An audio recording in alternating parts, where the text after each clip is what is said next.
What's cooking in the furnace tonight? Shot fired, declares Thompson. Edgar Allan Poe says, "Goodbye Baltimore."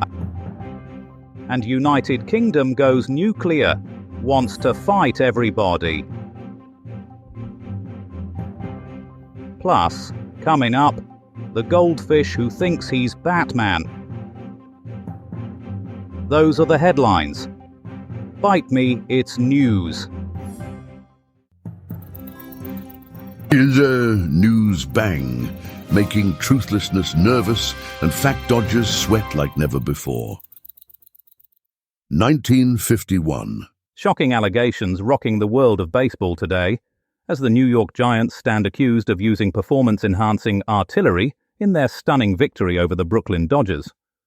Eyewitnesses claim that Bobby Thompson's decisive home run was aided by a covert rocket launcher, disguised as a baseball bat. The ball, they say, was blasted into orbit, causing widespread panic among spectators who feared an imminent Soviet invasion. One traumatized fan, Bucky No-Ears McGee, said, "I ain't heard a darn thing since that day, except the ringing in my ears and the voices that tell me to wear a tinfoil hat." The baseball in question has been confiscated by the FBI and is currently undergoing rigorous testing for traces of rocket fuel and communist propaganda. 1849. Renowned author Edgar Allan Poe caused quite a stir in Baltimore today as he wandered the streets in a state of, shall we say, literary disarray. Eyewitnesses report that Poe, looking more disheveled than usual, was mumbling incoherently about ravens, pendulums, and the telltale beating of his own heart. Local fishmonger Ezekiel Codswallop described the scene. He was shoving dead fish into his pockets and accusing passing dogs of stealing his unpublished manuscripts. I thought he'd finally gone completely round the bend. Poe was apprehended by concerned citizens and taken to Washington Medical College, where doctors diagnosed him with a severe case of Gothic overload. Dr. Mortimer Gloom told reporters, "It's not uncommon in writers of his ilk. Too much brooding, too much absinthe, too much time spent in the company of macabre crows." Poe's condition, I'm afraid to report, is not good. He's been muttering something about a telltale spleen. We can only hope it's a new short story and not a medical diagnosis. 1952. Britain joined the nuclear club today with a bang that rattled teacups from Land's End to John O'Groats. Operation Hurricane, as this display of pyrotechnic prowess was dubbed, saw the UK detonate its first atomic bomb off the coast of Australia, instantly vaporising several unfortunate marine creatures and giving the local seagulls a rather alarming glow. The test was deemed a resounding success. Prime Minister Winston Churchill, upon witnessing the mushroom cloud via a rather sophisticated series of mirrors and carrier pigeons, was reported to have exclaimed, "Jolly good show!" before lighting a victory cigar. Eyewitness Nigel Poppycock, who observed the detonation from a nearby battleship, described the blast as right smashing and better than bonfire night. He went on to say, "I've never seen anything quite like it. One minute we were playing cards, the next we were bathing in a blinding white light. Quite invigorating, really." The test catapulted Britain to the forefront of global politics, with other nations suddenly eager to borrow our nuclear notes. The USA, previously aloof, now wanted to be our new best friend. The Soviet Union, on the other hand, sent a strongly worded telegram expressing their disappointment at not being invited to the after-party. This news bang, reaching into the farthest corners of fiction to unveil fact's underbelly. And now, for a forecast more turbulent than a tipsy Morris dancer on a unicycle, it's the weather wonder himself, Shakanaka Giles.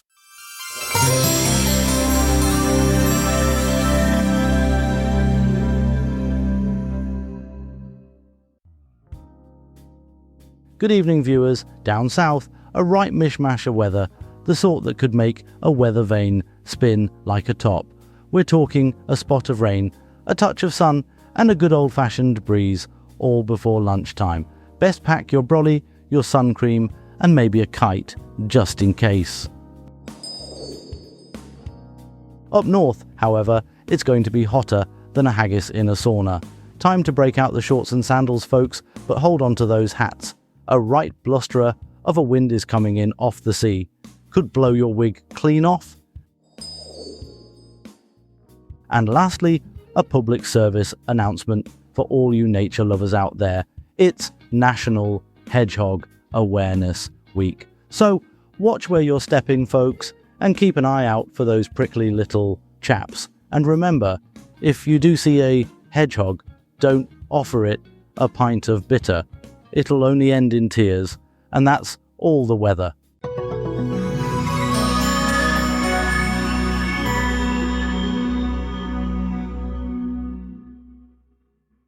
Idani, 1792. It seems those Huiliche chaps down in Chile have decided to give those Spanish conquistadors a taste of their own medicine.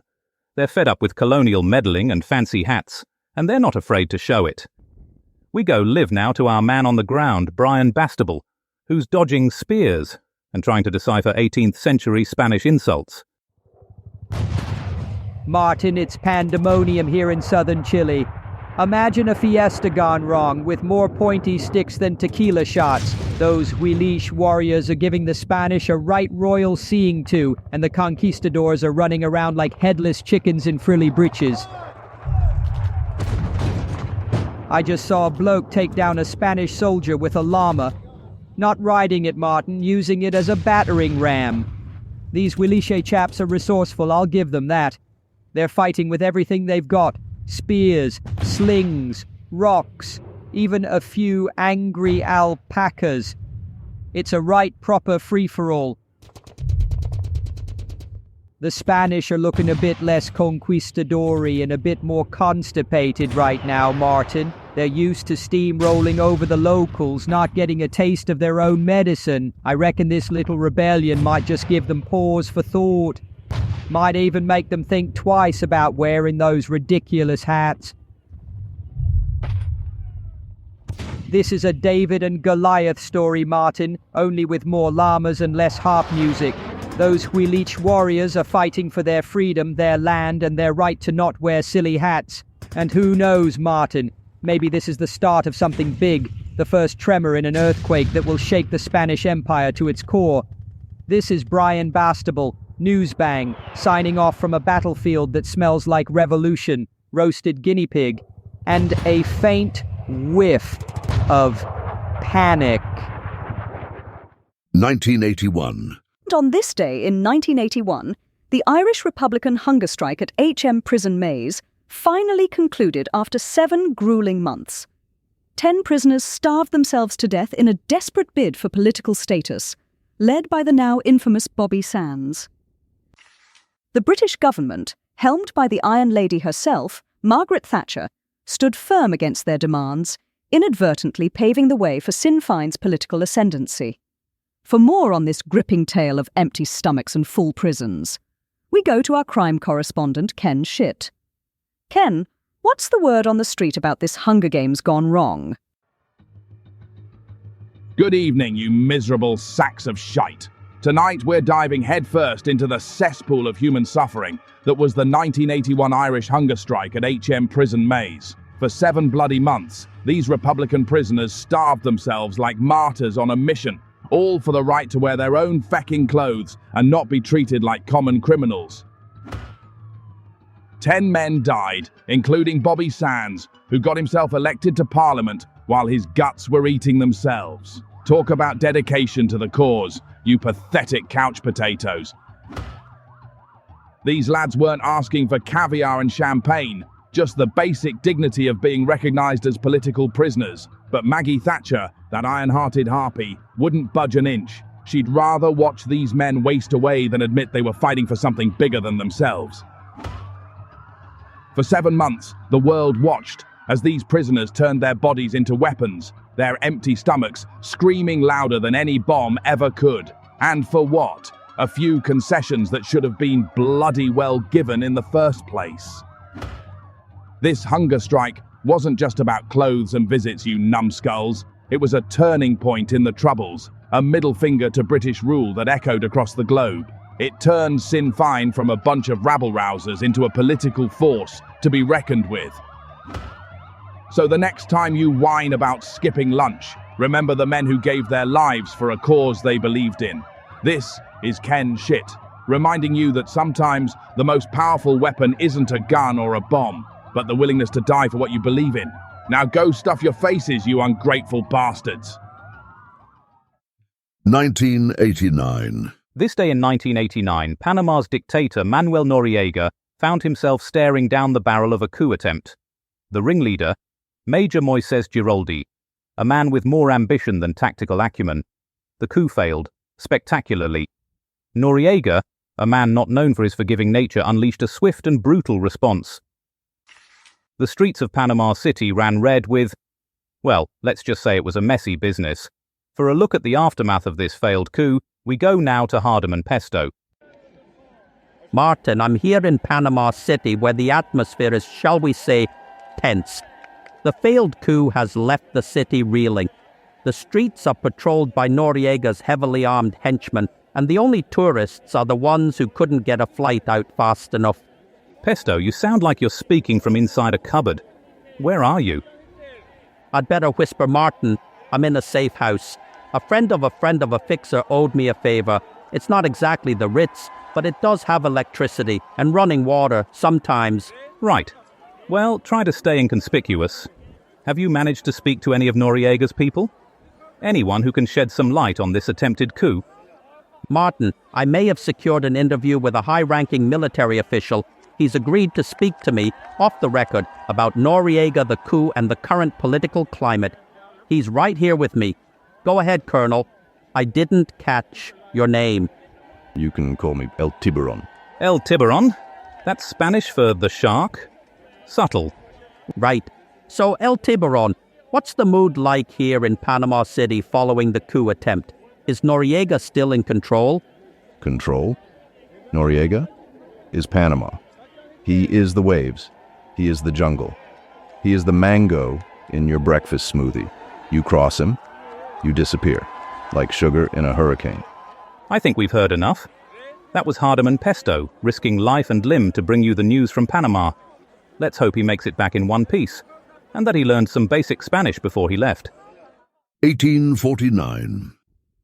This day in 1849, the literary world was rocked by the news that Edgar Allan Poe, master of the macabre and inventor of the detective story, had been found wandering the streets of Baltimore in a state of advanced derangement. Witnesses described the author as disheveled, incoherent, and looking like he'd just stepped out of one of his own short stories. Poe was taken to hospital, where he died 4 days later. The cause of death? Officially, phrenitis, an inflammation of the brain. But rumors persist to this day. For more on this literary mystery, we go to our American correspondent, Melody Wintergreen.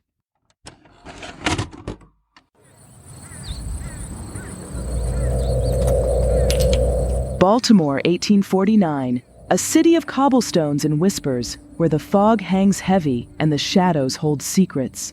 Melody Wintergreen here, on the trail of a mystery darker than a raven's wing, the final days of Edgar Allan Poe.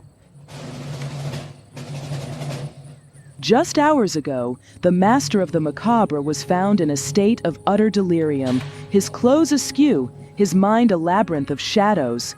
Witnesses say he was muttering about a Reynolds, a figment of his imagination, a forgotten acquaintance, or perhaps the name of the man who poured him his last drink. Poe, the architect of our nightmares, is now a patient himself, confined to a hospital bed, battling phrenitis, a swelling of the brain. Or so they say. Some suspect a more sinister truth lurks beneath the surface, as murky as the waters of the Baltimore harbor. Whispers of foul play swirl through the streets. Was Poe a victim of cooping, a twisted form of voter fraud? Or did he simply succumb to his demons, the bottle his final betrayer? The theories are as numerous as the rhymes in The Raven, each one adding another layer to this gothic puzzle. Tonight, Baltimore holds its breath. Will Poe emerge from this real-life horror story, Or will the darkness he so eloquently chronicled consume him?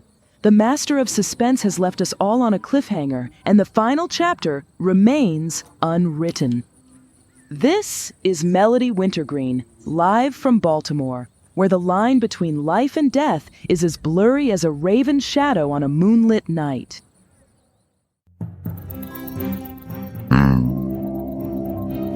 News Bang.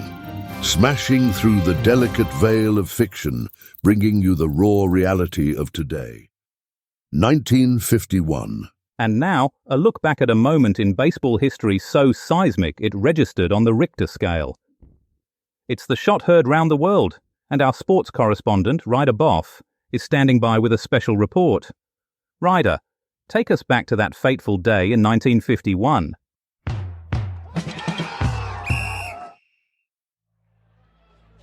It's October 3rd, 1951. The Polo Grounds, New York City. The New York Giants and the Brooklyn Dodgers locked in a bitter struggle for the National League pennant. The score is tied, bottom of the ninth, 2 outs. Bobby Thompson steps up to the plate. Branca looks tense. He throws. Thompson swings. It's a high fly ball deep into left field. It's going.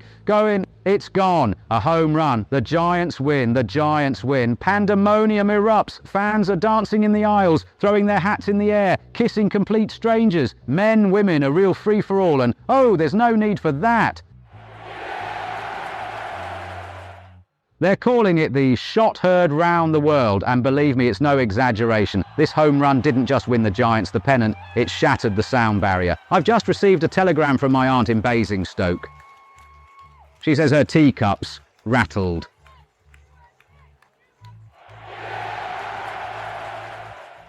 Thompson is being mobbed by his teammates. Branca is standing on the mound, looking like he's just lost his best friend. A moment of triumph for one team, a moment of heartbreak for the other. That's baseball, folks. A game of inches, of moments, of destiny. This home run will be remembered for generations to come. It's a reminder that in baseball, as in life, it's not over till it's over, and that sometimes all it takes is one swing to change everything.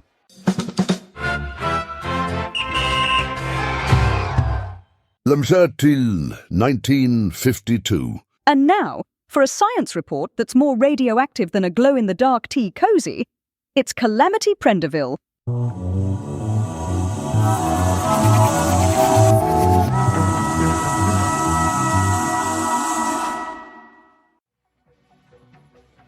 Hello viewers, tonight on Science Watch, we're delving into the explosive world of Britain's nuclear ambitions.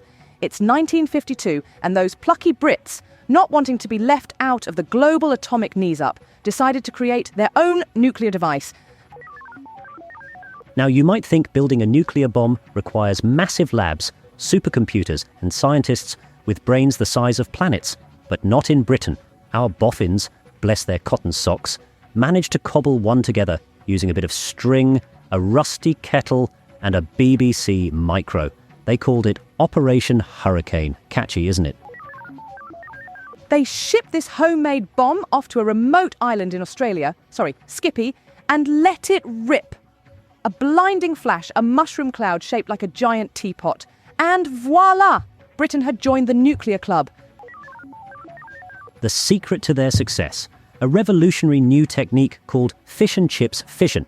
Dr. Reginald Crumpet, a chap who liked his tea stronger than plutonium, discovered that mushy peas make an excellent neutron reflector, and vinegar is a surprisingly effective coolant. Brilliant! Proof that British ingenuity can even conquer the atom. This is Calamity Prenderville, signing off from Science Watch.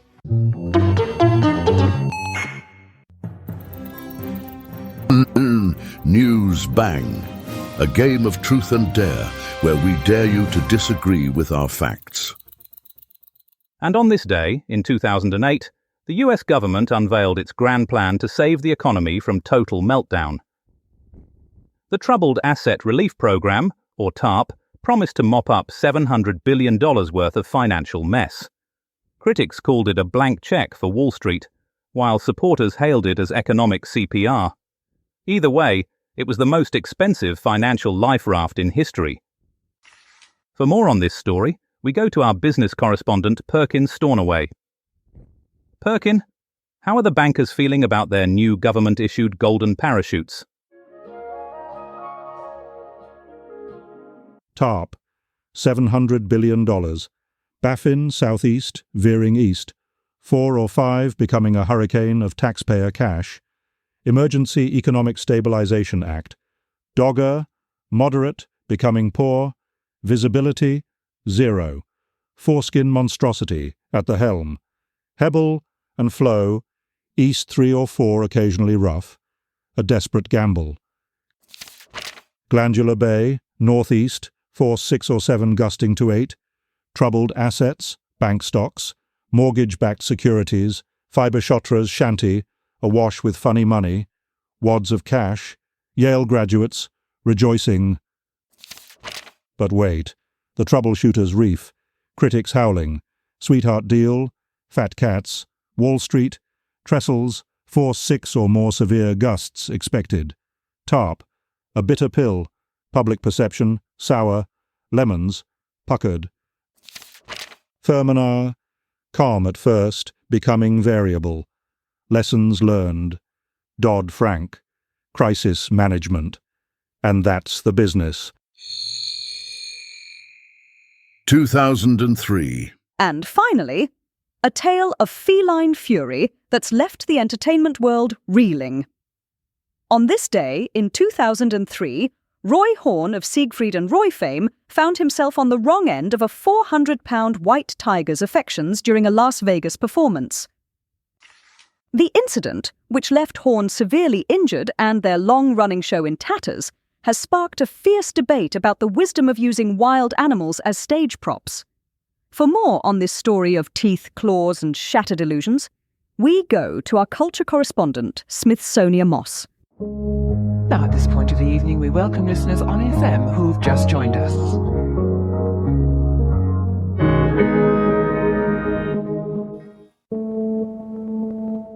Whoa, Newsbang Nation, it's your girl Smithsonia Moss, and honey, let me tell you, this story is wilder than a 3-day bender in Vegas. We're talking Siegfried and Roy, those sequined showmen who made white tigers and sparkly capes the hottest thing on the strip since Wayne Newton's toupee. But on this fateful night in 2003, the magic act took a seriously dark turn, turning into a real-life horror show. Okay, so picture it. The Mirage, a casino that's more glitzy than a disco ball dipped in diamonds, is packed with tourists ready to be dazzled. The lights dim, the music swells, and Siegfried and Roy appear, looking like they just stepped out of a Liberace fever dream. They've got their trademark white tigers, those majestic beasts with more attitude than a Kardashian on a red carpet. And they're performing their signature illusions, making those kitties vanish and reappear like they've got teleportation powers. The crowd is going wild, the champagne is flowing, and everything is going according to plan, until it isn't. Midway through the act, a 400-pound white tiger named Manticore decides he's had enough of the showbiz life. Maybe Roy missed a cue, maybe Manticore was having a bad hair day, or maybe he just got a whiff of Siegfried's cologne and decided it was time to unleash some feline fury. Whatever the reason, this kitty went full-on beast mode, attacking Roy like a plate of prime rib at a buffet. We're talking teeth, claws, and a whole lot of blood, honey. It was like watching a scene from The Revenant, only with more sequins and less Leo DiCaprio. The crowd, initially thinking it was all part of the act, quickly realized this was no illusion. People were screaming, fainting, and probably losing their dinner as trainers and stagehands rushed to pull Manticore off Roy. It was absolute pandemonium. A scene of chaos and terror that made the Bellagio fountain show look like a kiddie pool. Roy, severely injured and barely conscious, was rushed to the hospital, where he underwent emergency surgery. The dude's windpipe was crushed, his artery was severed, and he suffered a stroke. It was a miracle he even survived. The incident sparked a firestorm of controversy, with animal rights activists condemning the use of wild animals in entertainment, and the Mirage facing a barrage of lawsuits and bad press. Siegfried and Roy, their their careers in shambles, retreated from the spotlight, and their iconic show, once a symbol of Vegas glamour, was shuttered for good. So there you have it, folks, the tragic tale of Siegfried, Roy, and Manticore. A reminder that sometimes the wildest beasts aren't the ones in cages, but the ones lurking within ourselves. And if you're ever in Vegas and feel the urge to get up close and personal with a tiger, maybe just stick to a slot machine instead. Wah-ho! And the news bang. The lizard in the Wurlitzer telling it like it is. Just time for a final look at tomorrow's papers. The Times. French lose hammer to Syrian rebels. There's a picture there of Fawzi al-Kawukji. The Telegraph go, with red turbans set fire to Lake Poyang, catch emperor. That's Zhu Yuanzhang. The Mail, Germans torn apart at Broodseinde. There's a map there of the battlefield. The Mirror, police suspect lost wallet was stolen. And finally, The Guardian, green peas cause epidemic of hat throwing. There's a table there showing the top 10 pea-eating countries. Newsbang returns tomorrow night at 11 o'clock. Join us then if you're not on holiday. And for those who can't be bothered to get up in the morning, good night. Tune in next time for more artificially intelligent hilarity. Newsbang is a comedy show written and recorded by AI. All voices impersonated. Nothing here is real. Good night.